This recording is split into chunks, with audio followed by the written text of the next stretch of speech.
Hello दोस्तों, welcome to my mini vlog. आज की ये ट्रैवल टिल लाइफ जर्नी के बारे में है, जो ईयर 2022 में जिस पर्सनालिटी ने मुझ में चीज़ों को अलग पर्सपेक्टिव से देखने का नज़रिया लाया। और मे बी उनके बोलने का तरीका बहुत ही सिंपल था, बट उनका कंटेंट और इम्पैक्ट जोरदार था। चलिए मिलते हैं मिस्टर अंजनी कुमार सहाय से। Posted at permanent mission of India to United Nations, he has completed his study from Delhi School of Economics in 1996, Masters of Sociology, and the main attraction that he belongs to the Ranchi. Completed his intermediate from St. Xavier's College, Ranchi. He has worked with the Embassy of India, Mexico City, Embassy of India, Venezuela, Ministry of External Affairs as Director and Deputy Secretary. His presence and content was of very real and close to our life. These feelings only can be interpreted with a single line that changes only the constant and move forward with this. That has to be made very soon. And give me the feedback. I want it to be interactive. Is padhna kya hai? What should I study?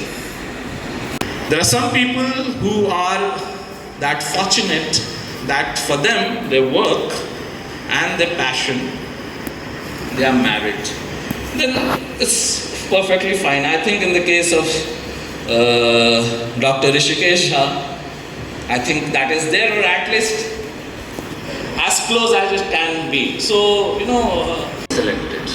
I do that again, prelims, mains, interview, not selected.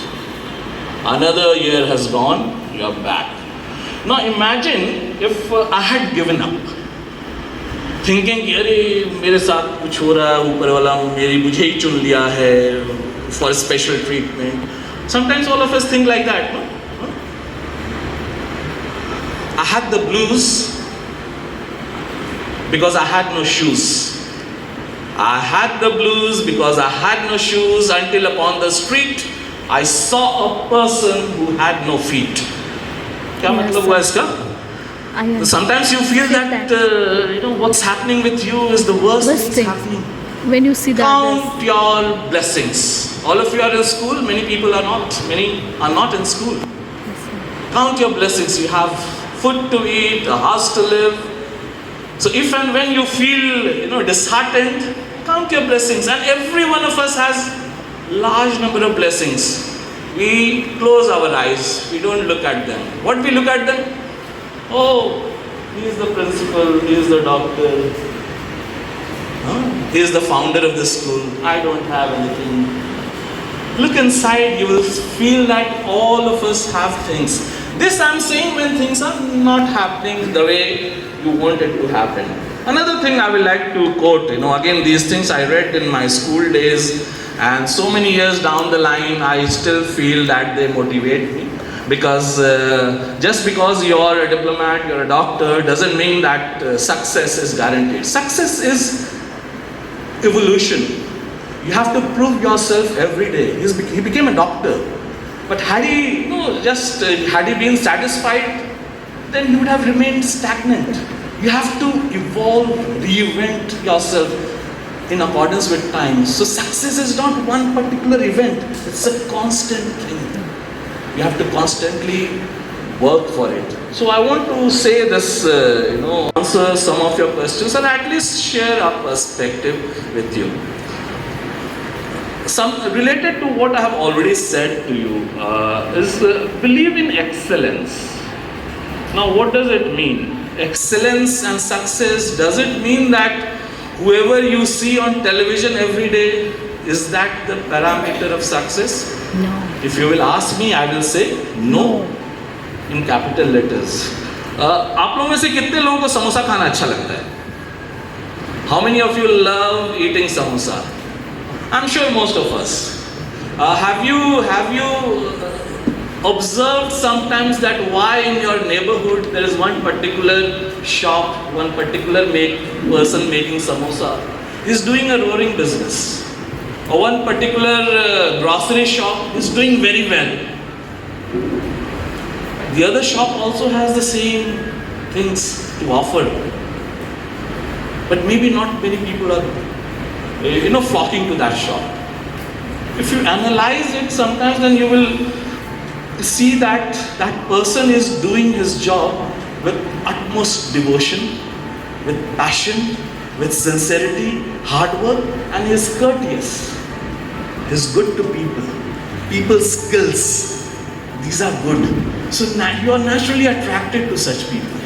So develop those, try to remove as much as possible the rough edges in your personality. We all have them, but we all need to constantly evolve. Okay? So do things very an absolute fact. We need to be conscious that it's a very big world, a diverse world, and the reality that we see it may not be the entire reality. How many of you, love mangoes? I'm sure most of us, we love mangoes, and I keep quoting this everywhere I talk to underline one point about our knowledge and how our knowledge can be partial, and we need to be conscious that we may not know the absolute thing, so we should not talk in absolute terms. So mango season in Ranchi or in our part of the world is what? April to July.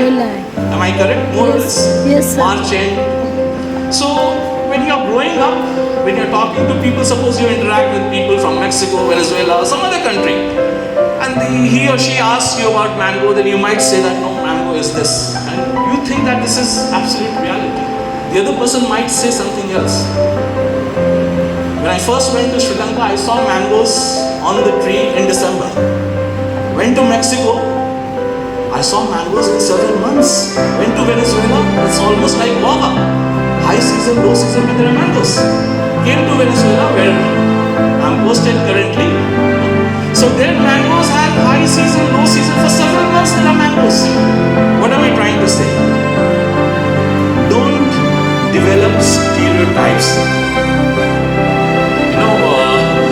These are stereotypes that you form an idea, yet you feel that this is absolutely correct. Be conscious that what you know may have its limitations. All of you have the entire world, the information. There's no dearth of information now. So read more about places. How many of you know where Timbuktu is? How many of you have heard of Timbuktu? Timbuktu किसी ने नाम नहीं सुना? I thought Timbuktu is in Mali, the country where I'm serving for 2.5 years. Now Timbuktu we generally say कि कोई बहुत दूर से आ रहा होता है. Oh, Timbuktu se aa raha. In Bollywood also, in films, there are few songs. I had edited one video of 3-4 songs where they're talking about Timbuktu. But Timbuktu is a place of great learning from. Just like we have had universities in Takshila and Gandhar, so it's an university from 12th century, 13th century, a place of great learning, a place of Sufi tradition. But we also know it as a place which is far. I'll just say about Mali, that country I've seen in 2.5 years. There's a lot of love and affection for various aspects of Indian culture. A large number of people sing Indian songs, perform Indian dances. A large number of radio programs where every week they beam Indian songs on television, on radio. They have large following. And 2 years ago, Prime Minister Shri Narendra Modi, in his Mann Ki Baat, had spoken about one particular family, Sethu Dembele and his 2 children, Mohammed and Fatumata. They sing India's national anthem. So imagine 7,000 kilometers away from India, and none of them, in fact, many of them have not even been to India. This kind of love and affection they have for what we Indians represent. So, India has a great presence. People know that India is a country of rich diversity, very deep culture, civilization. Feel proud about that. But at the same time, have that mutual respect. Just as you love to see on television somebody singing a song in Hindi, show the same respect to them. Maybe learn about their language, their culture, because more than us, you are going into a world which will be more globalized. So in a globalized world, it's very important to have the same respect, the mutual respect that you expect from others, show the same to them. So when Muhammad and Fatimata, the two children of Seydou Dembele, about whom Prime Minister spoke, they sang India's national anthem. So I too decided that, as India's ambassador, I also want them to feel that yes, it's not a one-way thing. It's a two-way thing. We also admire them as much as they. So I also sang their national anthem in their own language, which is Bambara, which is like Hindi in India, and they appreciated it. And the trigger for that was that in one Facebook post somewhere, social post, I have seen that some people commenting on his son Muhammad and I was very poor in maths, I have to say it, and which is why I had decided that I will not study. I have highest regards for people who study science. All the things that we have, which are useful, they come from science and technology. So I have highest regards for them. But it is important to know what is my strength, each one of you. So without repeating the same thing, I will like to, once again thank